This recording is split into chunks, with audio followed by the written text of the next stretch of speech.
advocacy can take many, many, many forms. And right now, I'm talking to a lot of advocates who are feeling burnout. I'm talking to a lot of advocates who are getting frustrated by not being listened to. And that's frustrating for me too. And I try and think of what can I do about that? I've been in this industry for 9 years now. I've been speaking on accessibility for 9 years. I'll talk about that a little bit later on. And the level of frustration, right? We're in a boom right now. Companies are finally starting to care about accessibility. I'm having to go and twist people's arms less than I ever have been before. You know, my hands don't hurt as much after a day of convincing and forcing people to listen anymore. But I still have peers and colleagues who are feeling that. So hopefully you're going to get something out of this. And I'm going to get started on a little bit different path here right now. Back in 1945, do you know what the biggest problem that the US Air Force was facing at the time? There's too many plane crashes. Thomas, just give me a thumbs up a thumbs down if you don't see what's on screen here. Just shoot me a quick message privately. I'm assuming it's working right now, though. In 1945, the US Air Force had this really big problem. Like I said, on screen, I've got an image of an airplane, which is in a field, looks kind of worse for wear. It's like smoking and on fire in the middle of this field here. Pilots couldn't control their airplanes. And the US Air Force didn't know why. Because they used data, real data, to determine that the average person could fly their airplanes, right? They built these cockpits with unmovable chairs and no straps on their flight suits, and their helmets were just these leather things with like a hat. But this was the average, right? They said that if we build airplanes according to the average male body, we can have a functional airplane. Kind of sounds like how we build technology, right? So at the Wright-Patterson Air Force Base, they went and remeasured all the men at the base, 3,000 men. And they chest tested them for arm length and chest size and leg length and grip and head size and all this kind of stuff. There were 10 metrics. And it was amazing because someone said, let's retest the men and see how many men are average across all these 10 metrics. And you know what they found was that 0. Not a single man was quote unquote average at the top of that bell curve across all 10 metrics. And if they reduced that down to only 3 metrics, less than 5% of men were average. They'd actually built airplanes for nobody. Again, kind of like how we build technology today, right? On screen, I've got an image of foot pedals, kind of like inside the cockpit, right, facing down. And I've got some foot pedals here, and you can see that they're adjustable now. They can move back and forwards. And at the very bottom of the screen, there's a linch pin, which you can lift the stick upwards and downwards. This is the next iteration of airplanes that were designed and built based on adaptability. There's a flurry of work to be done to rebuild technology, rebuild tools and military equipment based on adaptability. Flight suits that had straps on them, seats that can go back and forward. What's that? And the amazing thing was that pilot performance soared. Adaptability versus average. And that study of ergonomics was born. I'm just got a big question mark here, because I want to talk about how I just started this conversation a little bit. I told a story at the beginning of this conversation. When talking about accessibility, I now shy away from even bringing up things like regulatory issues or guidelines or compliance or lawsuits, because I feel like sometimes I forget, or I used to think that this industry was about statistics, and it's not. It's about people, right? It's about people with lived experiences of disabilities. And it's people with outlived experiences with disabilities. And I realize that the people who listen to me talking about accessibility, they want to know that human connection. They want to relay it to their current experiences and someone else's experience. What's the line between those two? They want to know about stories, and they want to connect that way. And that's why I start off like this. And it doesn't matter if I'm speaking to executives at an organization or a QA team. I now tell them that they're all cockpit experts. So any time travelers who are listening right now too, go back in time and you can fix it a little bit earlier. Because it's not stats or lawsuits or guidelines or any of that kind of stuff. It's not repeating that 1.1.1 can't be fixed by automated tools that's going to convince people to care about accessibility. There's no human connection in that. We need to really make accessibility relevant to the people who are listening to our message as well. And sometimes that means talking about business goals and processes and things like that, which maybe we don't really understand that well. And sometimes it's about turning off a monitor and allowing someone in the QA environment to just try and figure out how to use their application using a screen reader without any visual context. Because what we need right now are champions and advocates. We need them right now. We need specialists and consultants and developers and QA testers and business leads more than ever who need to know about accessibility. And I can prove it. Some of you have probably already seen this. On screen, I just got a snippet of the Wall Street Journal. This is an image from last year. I've only highlighted certain parts of this, which is more companies are looking to hire accessibility specialists. This was written back in July of 2021. And the number of job listings with accessibility in their title grew by 78% in 1 year. And when I heard this for the first time, I was like, yes, it's finally happening, right? This is the reality. This was just before LETO, in October. It happens in October every year, #LETO. And I started to say that companies are finally starting to care, at least at a high level. These big organizations are hiring accessibility specialists and consultants and professionals more than ever before. Great. But then why do I still hear to this day my peers in the industry getting frustrated over things like getting burned out or being shot down when they speak up, or they feel like they're not being listened to? And I got an unfortunate truth to say. I agree. That is the reality. It happens to me too. I speak up with ideas and I say, no, there's no time, there's no money, there's no budget for that at all. Okay. And I came from being a developer, not sales. I didn't do very many presentations. In fact, leadership when I was a developer was like, please, Cam, don't speak up. I can be a bit chatty. Maybe you haven't noticed. They would say, shh, Cam, demo days are not for you to talk about the product. Demo days are for the client to understand what's going on and how far they've gone into this, process. And I never had to convince clients to do anything. In fact, the sale was already done. So our role, even my lead's role, the lead architect, the lead engineer, his role wasn't to convince the client to do anything. If the client wanted to remove accessibility validation and verification from their contract, they said it was not their role to care about that. That didn't exactly sit well with me. That's what we were taught, right? Just say yes, yes, yes to the client because the client knows best. And here we are now as advocates and specialists, and we are expected to sell accessibility, to sell advocacy, and to convince people to care.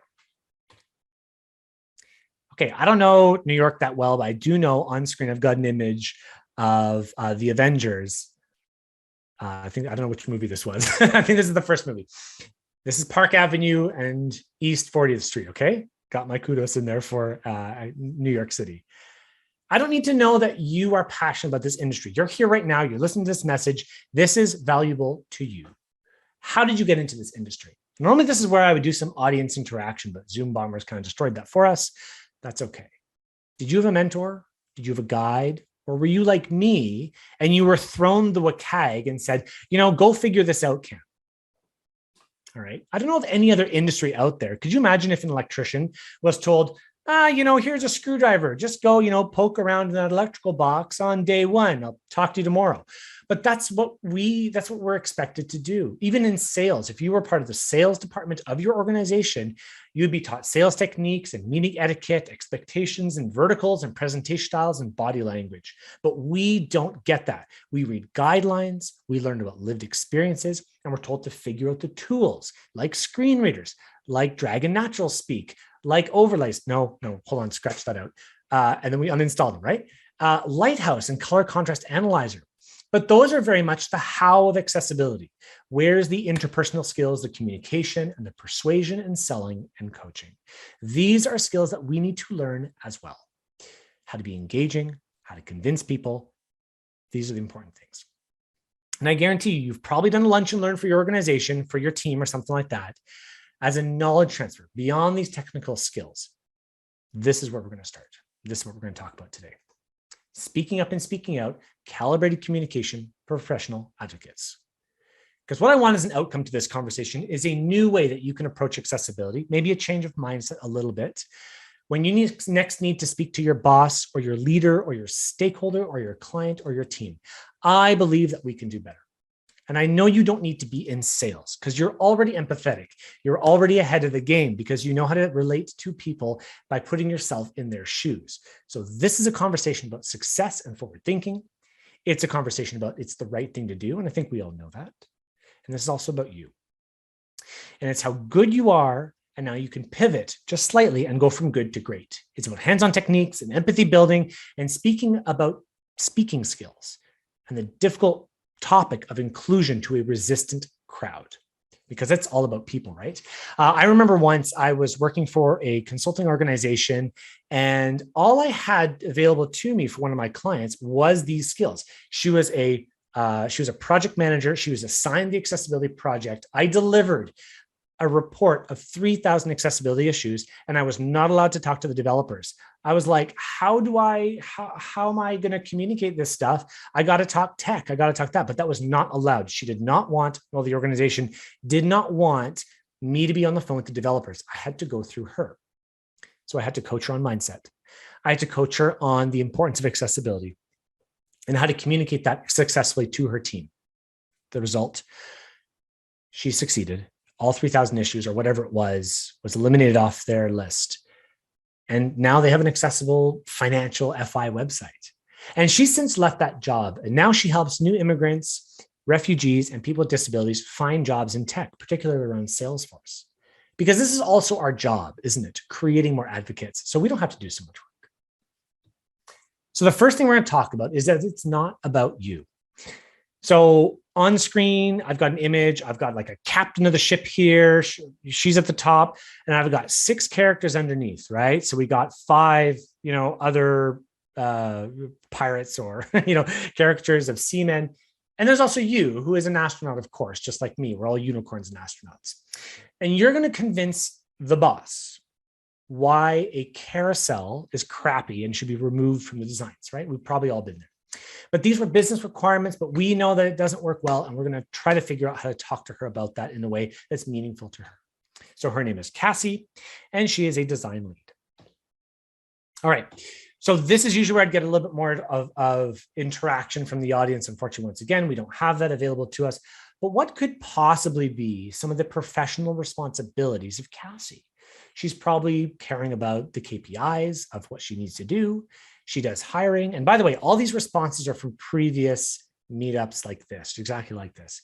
She needs to do some mentorship, maybe some strategy planning, budget allocation, possibly if she has any kind of manager part of her role. She needs to collaborate with tech and product teams and QA sometimes, maybe even up higher in the business. But that's not all. What about some of her personal responsibilities? Because that's important too. Maybe she's a mom. Maybe she's got some family issues. Maybe she commutes to work and it's like an hour and a half to get to work in Toronto traffic or New York traffic, right? Possibly. Maybe she's a volunteer. Maybe she's buying a house and the stress of buying a house in today's market is weighing on her mind. And she's got insomnia, perhaps. Now I've pulled out this slide probably at about 15 to 20 different conversations now. And not once has anyone ever answered accessibility as part of her professional responsibilities. And that's amazing. Here we are talking about accessibility, yet Cassie doesn't even have accessibility as part of her professional responsibilities. Well, where does it go?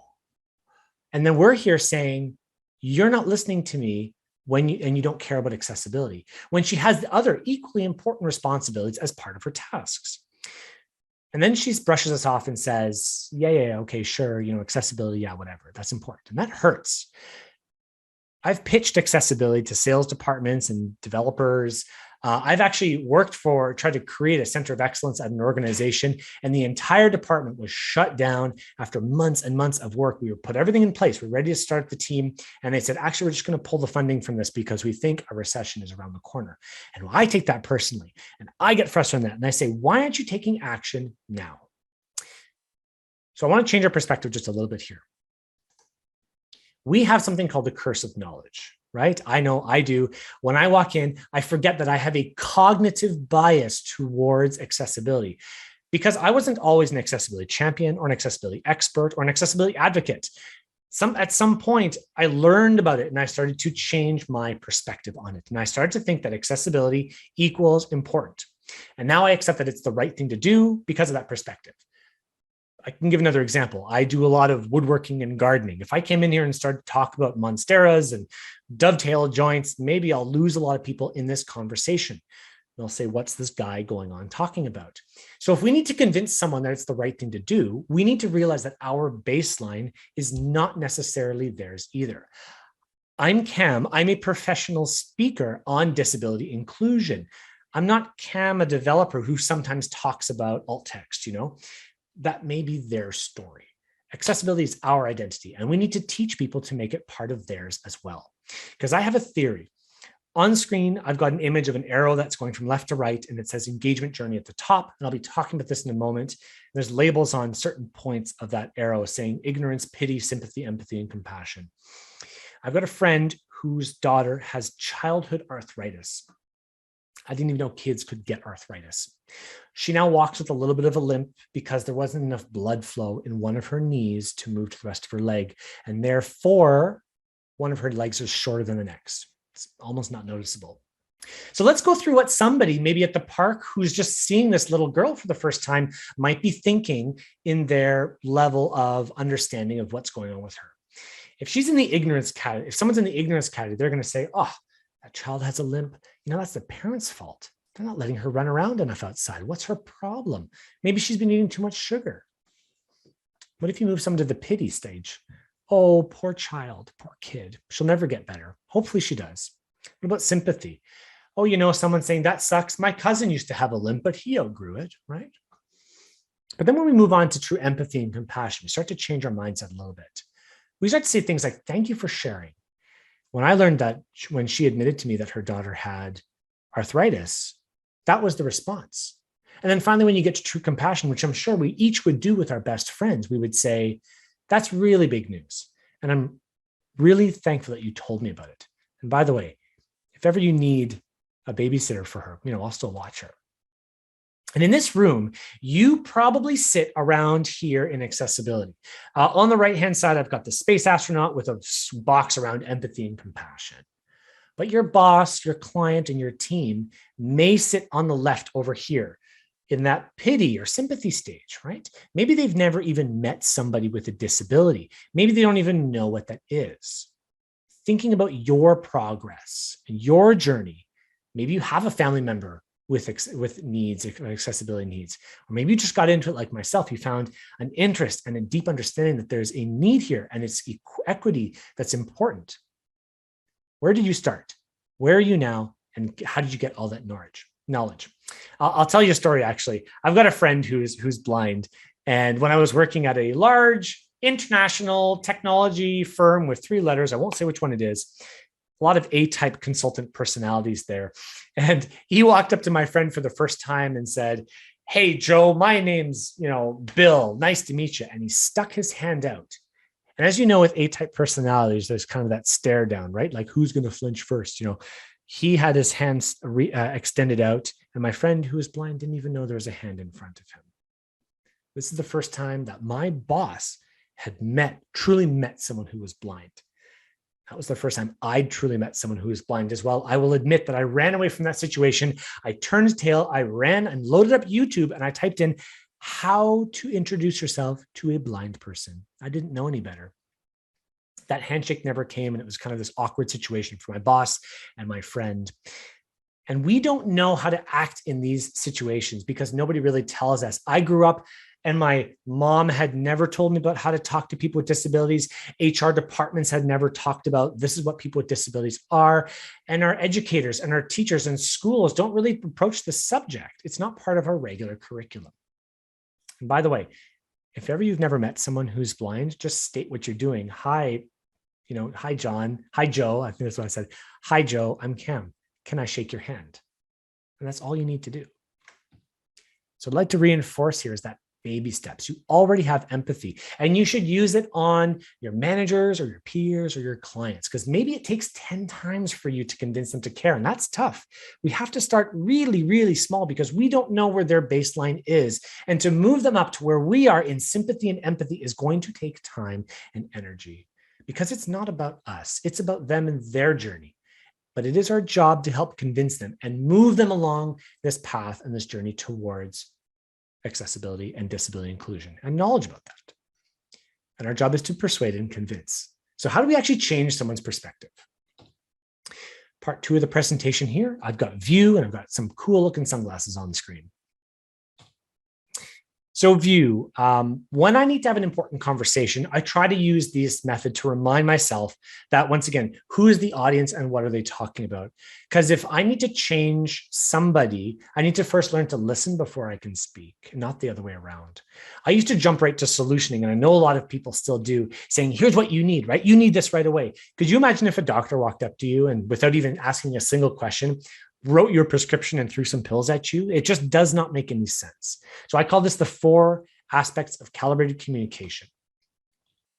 So the V stands for voice. I stands for inquiries. E stands for engagement. And W stands for words. And I'm going to be using accessibility examples here, but it doesn't only apply to accessibility. I like to use this in many aspects of my life when I need to have a serious conversation, when I need to have an important conversation. Maybe I'm bringing on some new technology or something like that. If I need to talk about, Vue.js, or if I need to bring in a new implementation strategy, I'm still going to think about these aspects too. Because if you keep this in mind, you'll have an easier way. So let's start with voice. So on screen, I've just got a mic with the word voice in front of it, and it's really about being heard. It's not just the voice that you project out of your mouth either. It's whenever you have a message that you need to send, and it's the communication tool that you actually use. So how do you deliver a proper message to be heard? Well, I like to think of the marketer's rule, the rule of 7, because it takes an average 7 times before somebody will actually take action, like buying a product. And I'm telling you, I'm not better than a marketer. I can hardly get my 7-year-old to go to bed on time, right? Still takes some 7. Caden, would you go to bed? Caden, would you go to bed, right? It takes 7 times for you to send them to bed. Why do we assume that adults are any different? Care about accessibility. So let's think about different ways that we could maybe send that message, try and deliver it in a different way, or use a different communication system. Let's think about Cassie for a second here, who says, we don't have time for accessibility right now. It's not on the roadmap. I don't care. Okay, fine. I can go talk to a developer. I can go talk to a QA tester. I can go talk to somebody else on her team. She never said I wasn't supposed to. Talk about that in a second too. And I can go tell them, are you struggling with accessibility? And say, oh yeah, the client keeps whispering, whenever we show demo days, they keep asking about accessibility, and Cassie keeps saying it's going to happen later on. Oh, okay, great. That's really great to hear. Maybe I can help you out with that. Maybe I then go back to Cassie and say, hey, I heard from your team that you're really struggling with this. Is there anything I can do to help? And she says, we'll put that in the backlog. We'll release the product first, and then we'll care about accessibility later, right? We've heard that one before. Maybe I would just approach and say, well, tell you what, how about we just address the backlog? I'll take 1 hour of your time, and we'll look at some accessibility issues in that backlog. We'll have a lunch and learn, do a quick triage. Okay, maybe that sounds good. If we're giving some of our free time, it's really hard for leads and business owners and to say no to a lunch and learn. That's like free knowledge to them. They love that kind of stuff. In this story, I probably addressed accessibility with that lead with Cassie about 5 times, but I wasn't heard until the very last time. I'll even try different methods to try and communicate this as well. Email, I'll send YouTube videos, podcasts, lunch and learns I mentioned, 1-pagers, things like that. Because a no isn't a no for always, it's a no for now. That's a little sales technique. I really think it's about persistent and an effective way to get your message across. Bringing up useful stories is also a really good one too. I challenge you to try, if you've never tried to book a one-on-one meeting with your boss to talk about accessibility, if it's always in kind of like an in-passing thing or in a larger forum, or vice versa. If you've only had one-on-one conversations and you're invited to these Scrum meetings or, triage sessions, if you brought up accessibility, you might feel like you're putting a target on your back, but these are different ways that you can maybe be heard. Be omnipresent, be everywhere, and be politely annoying is what I like to say. So try and challenge yourself 3 times this week. If you're getting resistance with your lead, with your client, with your boss, with your team, try and think of a few different ways that you could maybe approach accessibility. That's not always just doom and gloom or talking about lawsuits too. Talk about that too. Up next are the inquiries that you'd have to make. This is really about the receiver and learning more about them and asking them questions. When was the last time that you cared about somebody who didn't care about you first? Right? This is how humans work. I ask about you, I learn about you, I give you a little bit about me, and then you learn about me, right? This is an exchange that normally happens. And we need to learn to care about the person that we're talking to. What do they care about in business? What's important to them? How do you make accessibility relevant to that audience? They're going to tell you if you just ask them more questions, open-ended questions, ask about what's going on at home, ask about what's happening at work, what goals they may have. Someone's perspective will change if you just ask them more questions. I like to ask open-ended who, what, when, where, how questions, right? When was the last time we looked at the accessibility backlog? What are the plans that we use for the next release? What are your concerns about this big audit that we just received? What are some of our team goals? When can I host a lunch and learn? Who can I borrow? Whose time can I borrow to talk to them a little bit about accessibility, to create a co-champion, right? Like, is it okay? Who really owns accessibility in this project? And that last one's a really important one, because sometimes your lead, your boss, they don't own their decisions. Sometimes there's other hierarchies above them. And if you don't know your boss's boss and are trying to put accessibility on their plate, you're going to have a harder time. Just a tip. Keep these questions open-ended, encourage conversation, be interested in that party and what they're going to tell you as well. Because if you've met resistance from a team, what are some of those open-ended questions that you can ask? Number 3, your engagement. How connected and plugged in are you with that organization and what they care about? Now, of course, you've learned a little bit about what they care about through those questions. Our distractions are at an all-time high. I'm sure lots of us right now are checking emails or LinkedIn or, on your phone or something like that. And that's cool. That's okay. But we do it all the time. I do it in meetings. I do it when I'm speaking with friends on the phone. Don't you fold laundry when you're speaking to friends on the phone?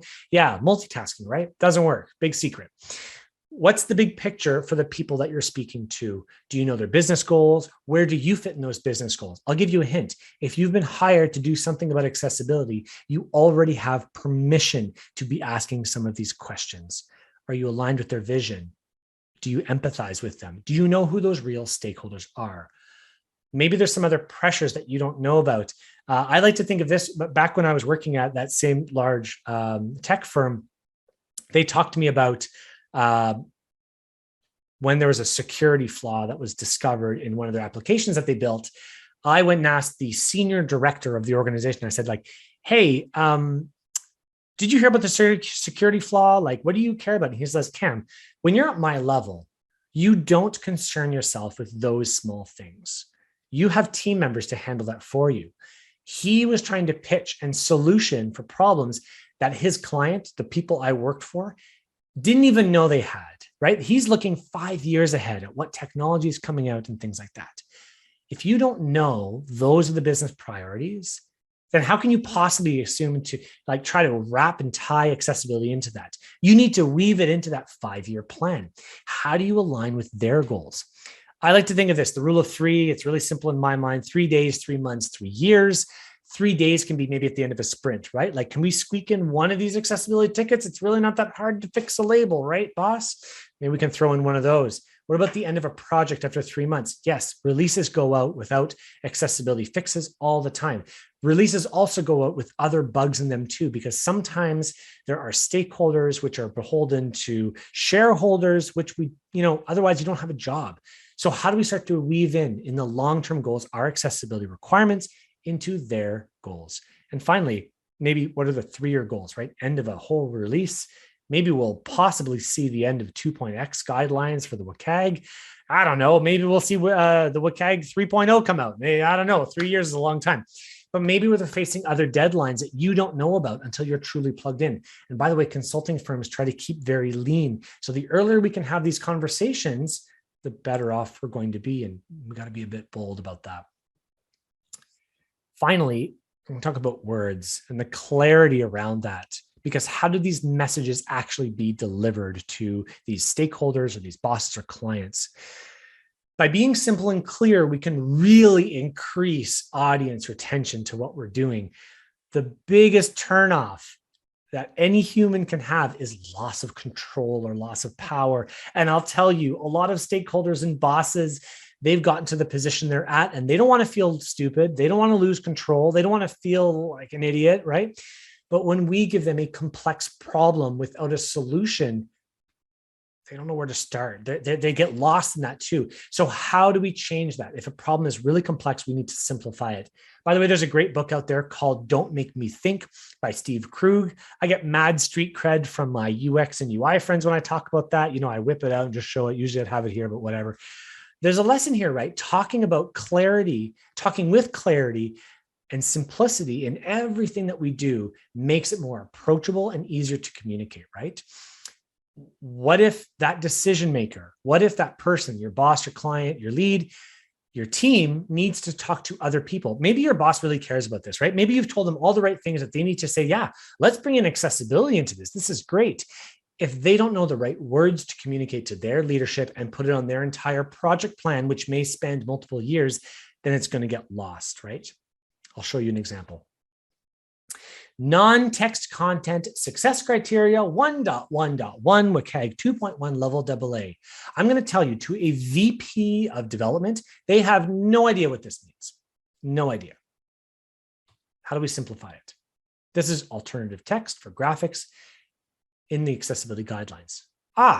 Now we've all of a sudden started to change that tone. I like to simplify it even more though, because I want to relate this to a business reason. And I call 1.1.1, it's required text on images that improves SEO. And they love that.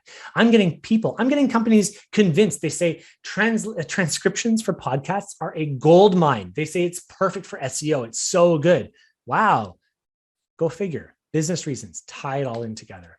In fact, I usually don't even bring up the accessibility guidelines anymore. WCAG, by the way, for anyone who doesn't know, Web Content Accessibility Guidelines, it's our holy Bible for any accessibility professionals. I'll maybe bring up the POUR principles: perceivable, operable, understandable, and robust. Maybe if I need to, I don't know.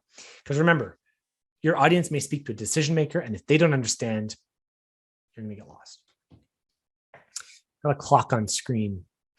Because what I've heard as feedback after I tell people that is they say, wow, Cam, this is a lot of time. I don't have time for that. We need this change immediately. I've been banging my head against the wall for months. I'm going to give you a hint.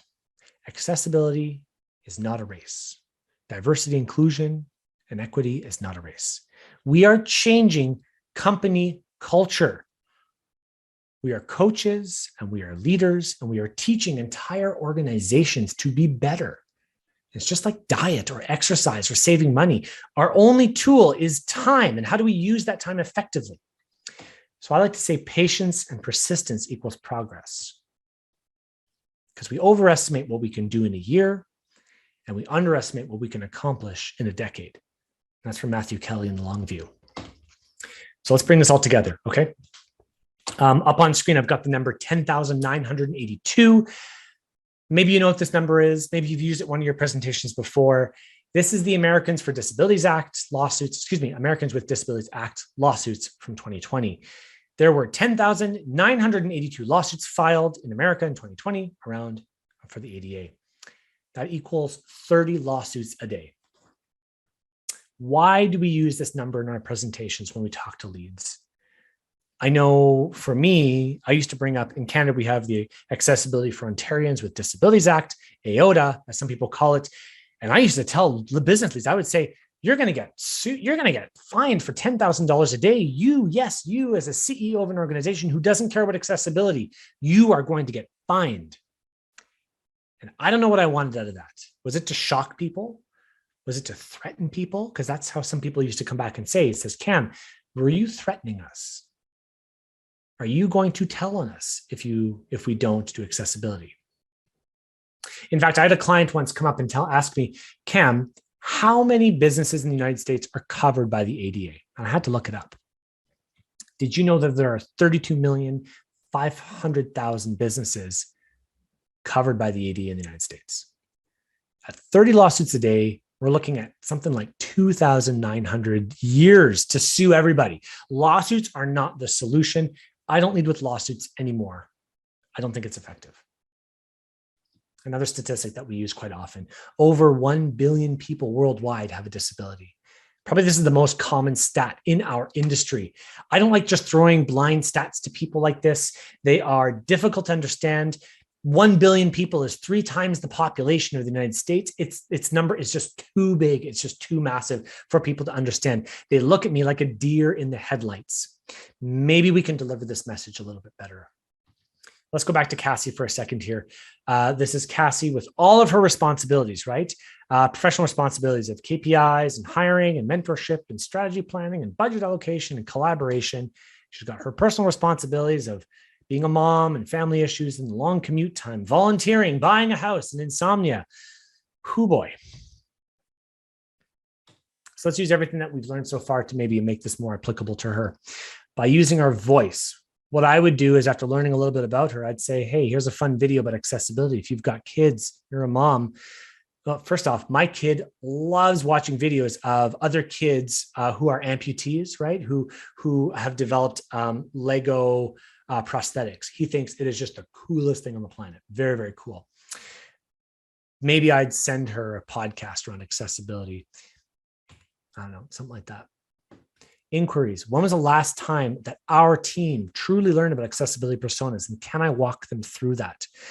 Other inquiries. What are our team targets this quarter? What do you think the team struggles with around accessibility?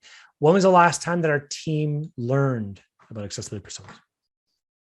What about the engagement? Hey, last time at the all hands call from our CEO, he talked a lot about DEI, diversity, equity, and inclusion. Did you know that accessibility fits perfectly within that? People with disabilities are at the true intersection of all inclusive and diverse peoples. Maybe we should have a conversation around that. Or, hey, last time you posted some neat stuff around the bank around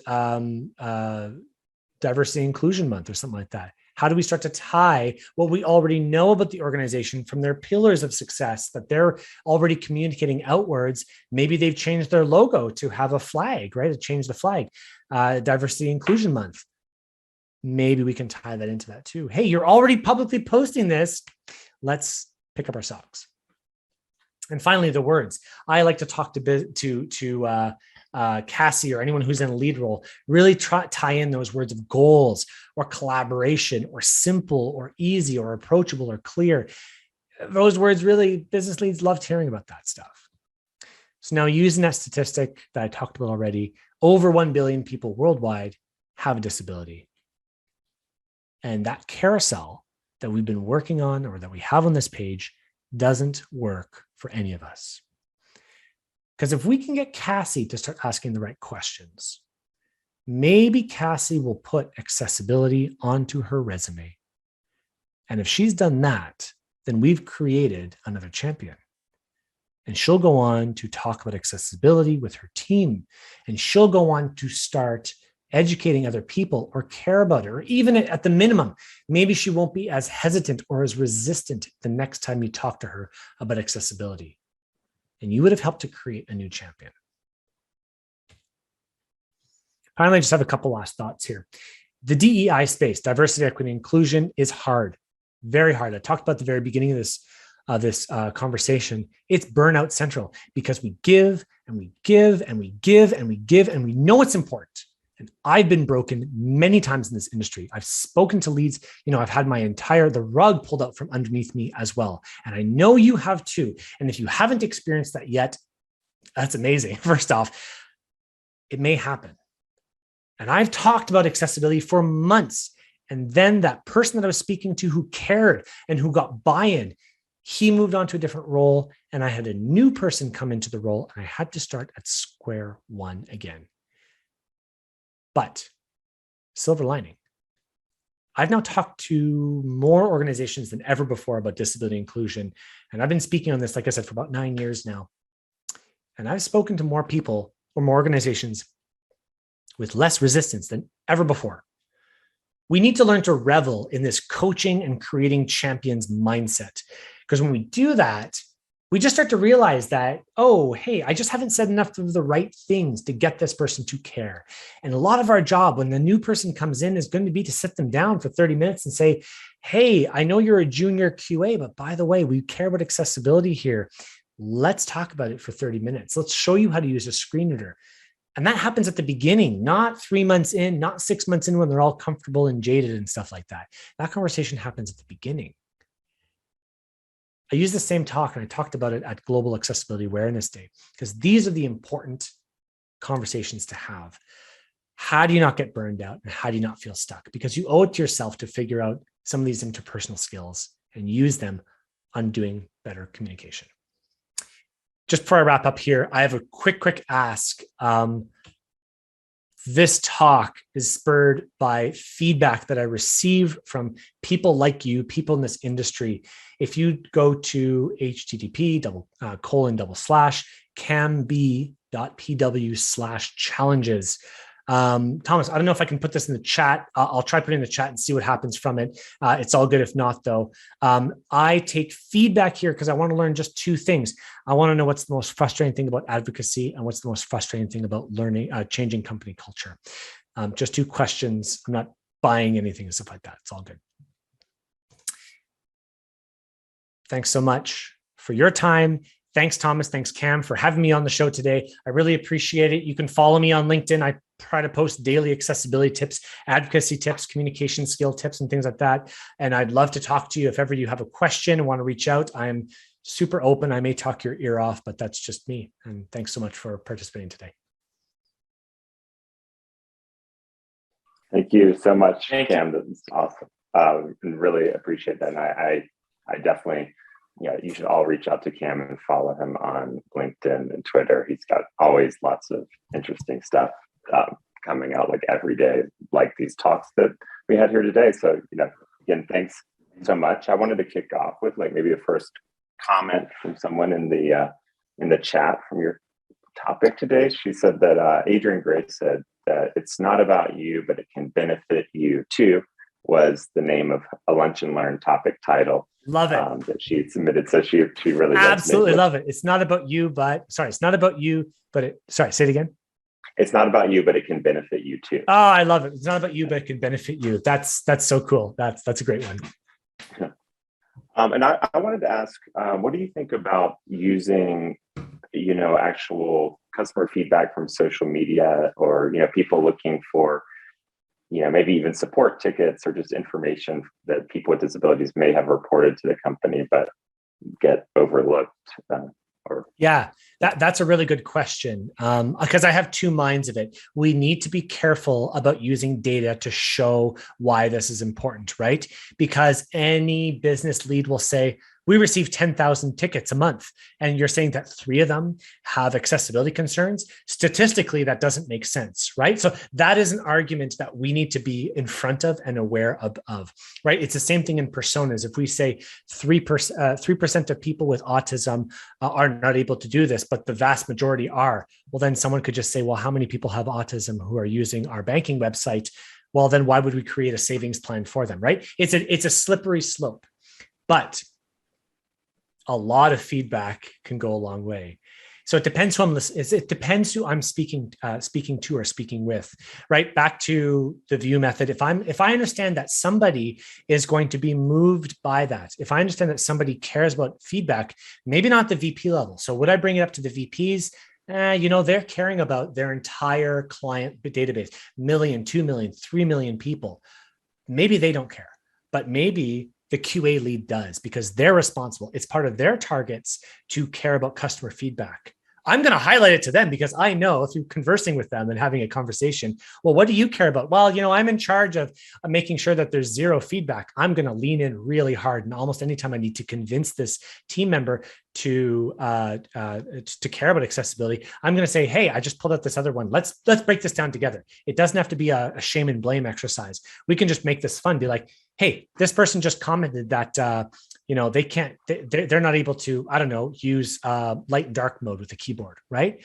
Let's figure out together how to do that. Let's research that together. Let's pull in John Dev, and let's pull in Ashram QA, and let's pull up Tiffany Designer. Let's brainstorm this together. Make it a fun exercise. So yes, absolutely, I would use it, but I would use it with just making sure I'm aware of what situation I'm in. Awesome, great, thank you. Got a question here from Willie. How does one reach out to a company to improve their accessibility protocols maturation externally? They don't currently have any experts on board and need help.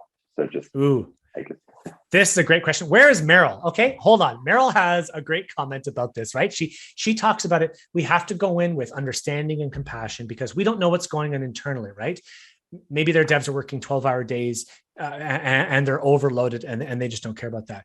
I'll tell you how I approach companies. This is a single story. I'm not saying it's going to work for everybody, but I'll try to I'll share this story here. So it was with Calendly. Big shout out to Calendly, by the way, to book call. Like they are so responsive in their feedback and their customer stuff like that.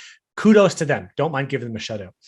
I reached out to them and said, hey, your calendar widget, your date picker doesn't work keyboard only. What would happen is they would have, for anyone who's a developer, right? They would have something in an overflow. They would have a couple of screens of calendar in an overflow. So when you would tab, it would go along Sunday, Monday, Tuesday, Wednesday, Thursday, Friday. And then it would skip to the calendar on the right because they had a grid kind of extended off screen. So maybe that conceptually makes sense. A single table that just extended many times. I told them about it and I said, hey, this is a problem. This is why. Here's the solution, how to fix it. And if you need any more help, don't be shy about reaching out to me again. What did I do there? I talked about the solution. I talked about the problem. I talked about the solution. I'll also talk about who it affects, and I'll offer myself as a guinea pig to test out afterwards. The 2-3 companies that I've approached like that, they're more than willing to work on that with me because, like I said, I think that now there's a general awareness that there's never been before around, hey, accessibility is a thing. They may not understand it's an important thing. They may not understand it's a required thing, but they understand it's a thing that people are talking about now. I think anyone in this industry starts to realize that. So that's how I would approach it. A problem, who it affects, and offer the solution and offer your help later on, even if it's just a test. And I got a free month out of it too. Like they're just happy to get that too. So that's it. Great. Well, we're going to take one last question here from Morgan. And this is education required in the accessibility field feels daunting, like learning the WCAG, Web Content Accessibility Guideline Bible. How do we approach the content with a more easily digestible approach so we can better learn and then teach it? Yeah, that's a really great question. We are hyper-focused on the WCAG, like I said, like it's our Bible. I don't talk about the WCAG anymore. It's just not a thing. If I'm going into development, right, I'm not going to convince anyone to do the right thing by learning the accessibility guidelines. In fact, a pro tip for anyone who's listening right now, you're going to get a lot more buy-in if you just call them the accessibility guidelines. And when someone says, hey, do you mean the web content accessibility guidelines? You say, yeah, that's what I'm talking about. You're going to get a lot more buy-in if you just call it the accessibility guidelines. And that's it. If we start saying WCAG, people don't get that. So pro tip. Learning the WCAG is probably the most daunting thing about it. Sometimes it's part of our job description, which I kind of disagree with. It depends if I'm a developer. If I'm a consultant, maybe. But when was the last time as a consultant I needed to point to 4.1.2? I just don't need to do it. It's not a thing. I have other professionals who can help me out with that. I find it much easier to learn about things like lived experiences. When I can learn to communicate something like, did you know that not everyone who's blind has no sight? Right? Like when I can start to say that with confidence, when I can start to say, hey, my friend who has a hearing impairment, this is what his lived experience is. And this is how he would really enjoy to listen to this podcast or like interact with this, or, my friend who is a quadriplegic who uses Dragon Natural Speaking, the labels on the buttons are really important because when he needs to use them, he needs to speak the label play so that he can listen to that, like that video and stuff like that. Learning to communicate those skills is going to be way more important than learning, all the guidelines. If you have to, though, go pull up a checklist. There's a lots of checklists out there for the guidelines. Go start to pick that apart. I used to always get asked, hey, can you boil the accessibility guidelines down to like a simple checklist that our devs can use? And when I start to hear that now, I'm like, it's a learning opportunity. We can now talk about things like, hey, by the way, a checklist of the WCAG sucks because a developer is not going to sit there and say 1.1.1. Well, I'm doing a button, so this isn't relevant. Okay, 1.2.1. audio description. Well, this is like, they're going to go so far down the list until they finally get to the bottom where they're like, oh, okay, this is a label. That's an issue. It's just not relevant. So you're going to have more success just to be able to talk about technology and usability properly than you are learning the hardcore WCAG. If you do, though, start with the checklist, start with the core principles. Again, it's a conversational topic that you're going to have a much better and easier aptitude to kind of get through. That's great. Yeah, and I really liked your story earlier on the story about the manager meeting the person who's blind and sticking out the hand, and then having to go Google like, how do I interact with the person who's blind? I think that's really just getting people like asking those kind of questions to people, right. And then getting people to think about that if they don't have coworkers. I mean, that's a really interesting way to get people engaged thinking. Absolutely. Yeah. And I would do it with just anything. Another friend of mine who, I was handing him coffee, right? Hey, coffee, right hand. Like, it's just something so simple, something just stating of where I'm handing coffee is, or saying that I'm walking away from the conversation. That's a big one in an office setting, right? If someone who's blind or low vision is sitting down, they don't know when you've left the conversation. Because I once heard him say, "Hey, John," and, John was no longer there. John had left to go to the washroom and didn't state it, right? These little tips, these little things that we can do to just improve everybody's lives, lived experiences, my lived experience and his lived experience. These are just like real stories that you can really start to plug into if you just learn about lived experiences, I think.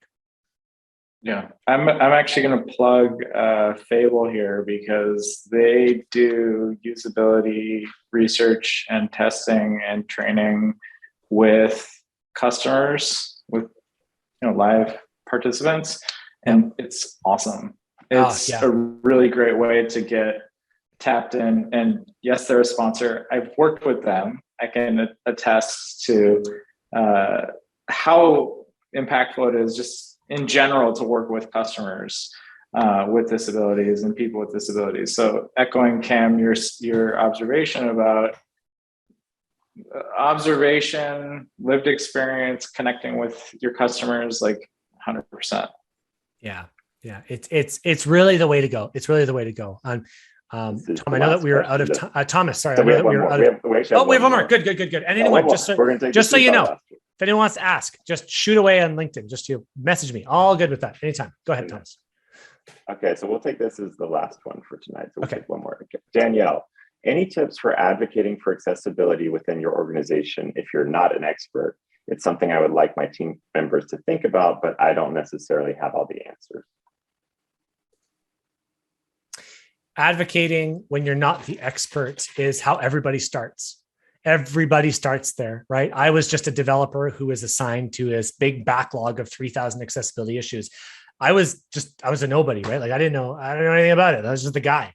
You become it over time, right? Learn something small and specific, become an expert at something really tiny. Just become like the carousel person who knows how to make accessible carousels, or date pickers suck internally. They're so hard to make accessible. You got to rewrite tables and all this kind of stuff. It's really difficult. Become an expert in that. Like, you're going to start somewhere. It's going to be really small, but then you'll be the date picker person, right? And you'll become an expert at that. Learn how to review wireframes. Designers love it when you review. Like, I got to say, like, the more I get plugged into the design world, right? I'm from the developer world where everyone's like, shush, like, I'm just going to, go work on my project, and then compare that to the designers who are always in these like design review sessions and things like that. If we start to collaborate with the designers, by the way, that's a great way to shift left, hint, right? That's the right way to go. Anyways, I'm not sure, Danielle, what your role is in your organization, but you don't need to be the expert. You don't need to have accessibility in your title. You can start really small. Hey, designer, can I review your wireframes? I'd love to. By the way, putting labels on those headings going to make it a lot easier for developers to work their stuff. Oh man, all of a sudden you've saved X amount of dollars. And by the way, you can start to communicate that back to your leadership, right?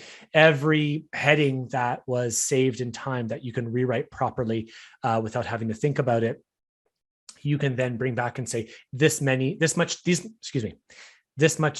development time was saved. And they know the dollar figures attached to that too. And that's like a huge thumbs up to the business. They'd say, wow, my accessibility person saved us this much time. it's tangible, it's realistic to them. So you don't need to be an expert. You can start really small, start with those baby steps, find something that you're interested in and start just talking about that.